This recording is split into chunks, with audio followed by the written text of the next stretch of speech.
નમસ્કાર ફ્રેન્ડ. આજે ફાઇનલી એક જોરદાર અપડેટ આવી છે ટાટ એચએસ માટે.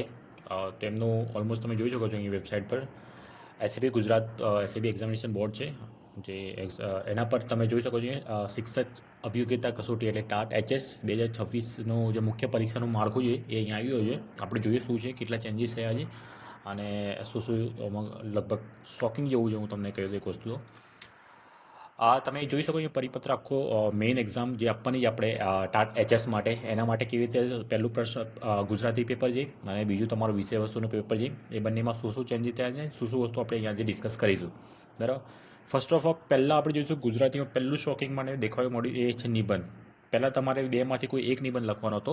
હવે તમારે 20 માર્ક્સમાં 3 પ્રશ્નો 3 આપેલા છે. 3માંથી તમારે 2 અહીંયા લખ્યું છે, જો 3 પ્રશ્નપત્રમાંથી એટલે 2 લખવાના રહેશે, એટલે દરેકનો એ 10 ગુણ રહેશે.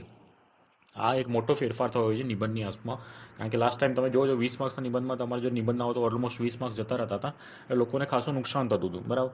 આ વખતે પણ થોડું ટફ જેવું કહેવાય મારા ખ્યાલથી, કારણ કે 3માંથી 2 નિબંધ તો તમારે લખવાના જ છે, એટલે જો એક ના હોય તો અમે 10 માર્ક્સ તો જવાના જ છે, અને ઓલરેડી 10માંથી તમારે ઓછા આવવાના. એટલે તમારે નિબંધમાં ખાસ બહુ તૈયારી જોશે. નિબંધ તમે જોઈ શકો પહેલું જ કે પ્રશ્નપત્ર 3માંથી કોઈ 2 લખવાના. સંક્ષેપીકરણ તમે જોઈ શકો છો, 2 પેજે 2 ફરજિયાત છે, અહીંયા લખેલું છે. આમાં કોઈ ચેન્જીસ નથી. પત્ર લેખનમાં પણ કોઈ ચેન્જીસ નથી. એમાં પણ 2 પ્રશ્ન છે, 2 તમારે ફરજિયાત લખવાના છે. બરાબર. ચર્ચાપત્ર એમાં પણ કોઈ ચેન્જ નથી, જે તમને જૂનું પહેલાં બતાવ્યું તે જ છે. એમાં તમે જોઈ શકો છો કોઈ પણ 2 પ્રશ્નપત્ર તો બંને ફરજિયાત લખવાના ચર્ચાપત્ર. એ પ્રમાણે વ્યાકરણમાં તમે 20 માર્ક્સનું વ્યાકરણ છે એ બધા એ જ છે. રૂઢિપ્રયોગનો અર્થ, વાક્ય પ્રયોગ, સમાસ, અલંકાર, જોડણી, સંધિ જોડો, કહેવતો, છંદ, શબ્દ સમૂહ, લેખન સમિતિ અને વાક્ય રચના અંગેના પ્રકારો, કર્તા, રિકાર્ડ અને બધું ભાવી વાક્ય.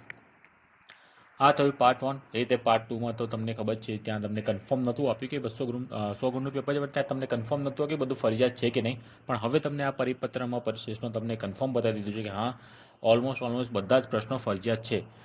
પહેલો પ્રશ્ન તમે જોઈ શકો છો. પહેલો પ્રશ્ન ક્રમાંક 1, મુદ્દાસરના જવાબ આપો. 150 થી 180 શબ્દોમાં લખવાનો છે. 7 પ્રશ્નો છે અને બધા જ પ્રશ્નો ફરજિયાત છે. દરેકના 5 ગુણ છે.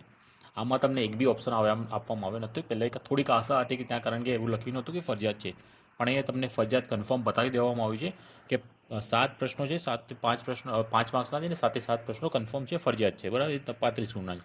એ જ પ્રમાણે આપણે બીજો બાજુ જોઈએ તો ત્યાં પણ એવું તમે જોઈ શકો છો કે 7 પ્રશ્નો 4 માર્ક્સના એ બી બધા ફરજિયાત છે, એ 28 માર્ક્સના છે.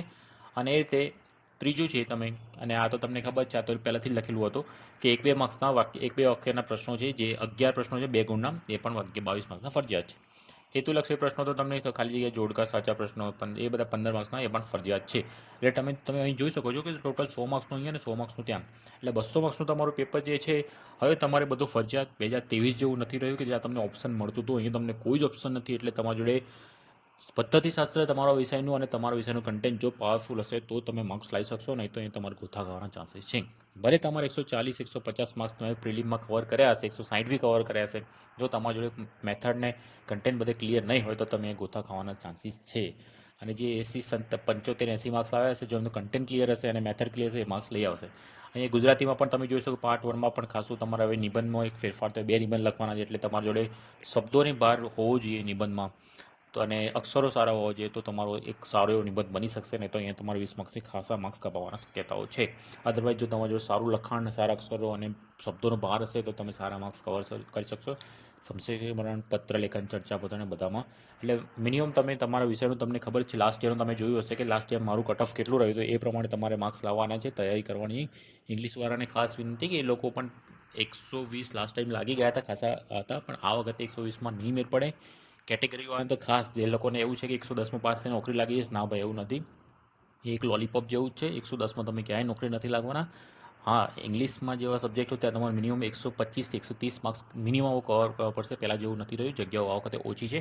દરેક સબ્જેક્ટમાં જો 130 140 પ્લસ માર્ક્સ હશે તો જ તમારી નોકરી લાગવાના ચાન્સીસ છે, અદરવાઇઝ તમારે ભૂલી જવાના. અને જે સ્કોરિંગવાળા સબ્જેક્ટ છે, જેમ કે એસએચ છે, ગણિત વિજ્ઞાન, એ બધા તો 140 45 40 પ્લસ, 145 કે 50ની પ્લસ હશે તો જ લાગશે. બરાબર. તો આ હતું આજનું સેશન અને આજનો જે અપડેટ. અને મારી ચેનલમાં બનાવી રહેજો. તમને આ રીતે ટેટ રિલેટેડ કોઈ બી અપડેટ હશે મારી ચેનલમાં તમને ફટાફટ મળી જશે. આના રિલેટેડ તમને કોઈ ક્વેશ્ચન હોય તો તમે પ્લીઝ કમેન્ટ્સમાં જણાવજો, અને પ્લીઝ મારી ચેનલને સબસ્ક્રાઈબ કરજો, અને મિત્રો જોડે ફટાફટ શેર કરી દો એટલે લોકોને ખબર પડે કે શું અપડેટેડ છે. બરાબર. અદરવાઇઝ બધા એક જ નિબંધમાં તૈયારી કરતા રહેશે, અને એ બબે નિબંધ આવી ગયા છે. ચલો, થેન્ક યુ સો મચ.